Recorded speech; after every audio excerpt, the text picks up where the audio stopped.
Now, this is a verification prototype of the DB11, basically 2 stages away from final production. So they tell us this car is about 85% there, with the DSC system about 70% there.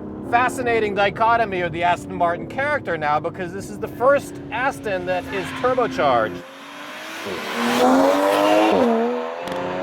This is essentially the DB9 replacement. Skip the number because the DB10 is a James Bond car. Good reason, but it's also really like 2 quantum leaps above the DB9.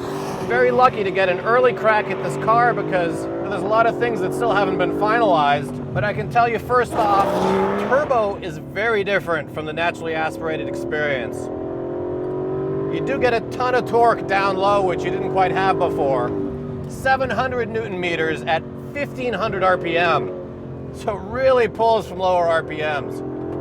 Mid-range torque is also really satisfying. And you do miss out on some of that high-end eagerness, you know? It kind of runs out of steam as you get from 5500 to about 7000 RPM, but the red line is the same, still 7000, as with the old naturally aspirated V12.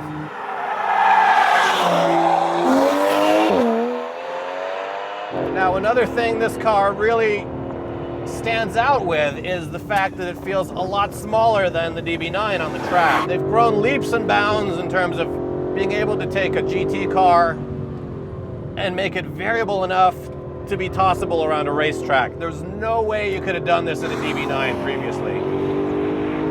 Now, the sound is certainly different.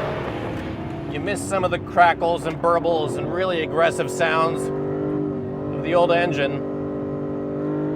But it's not a bad sound in here. As you can tell, there's definitely still a feeling of mechanical connectedness. It's just not quite as orally delicious as you could say. I'm gonna turn everything off here because I want to see how much I can get away with.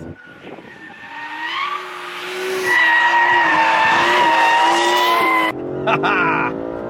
Nice. But I gotta say that overall the chassis really feels connected in a way that the DB9 never did. The fact that I'm whipping it around at these speeds, it's pretty phenomenal for a car that's not really supposed to be doing this.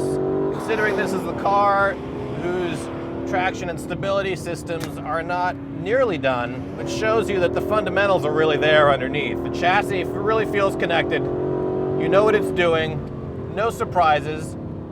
Now, there is a bit of understeer, but again, that will probably be solved by the time this car is in final production form. There you have it. First drive of the Aston Martin DB11.